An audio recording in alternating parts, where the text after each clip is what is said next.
حضرت عبداللہ بن عمر رضی اللہ تعالیٰ عنہ سے روایت ہے، رسول اللہ صلی اللہ علیہ وآلہ وسلم نے فرمایا، جس نے کسی مقدمے میں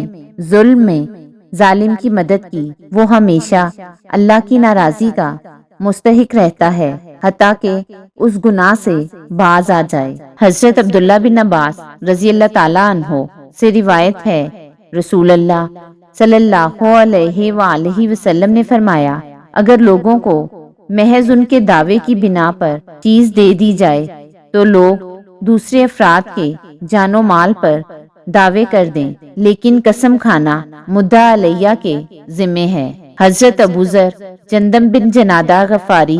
رضی اللہ تعالیٰ عنہ سے روایت ہے، انہوں نے رسول اللہ صلی اللہ علیہ وآلہ وسلم سے سنا، آپ فرما رہے تھے، جو شخص اس چیز کا دعویٰ کرے جو اس کی نہیں تو وہ ہم میں سے نہیں، اسے اپنا ٹھکانہ جہنم میں بنا لینا چاہیے۔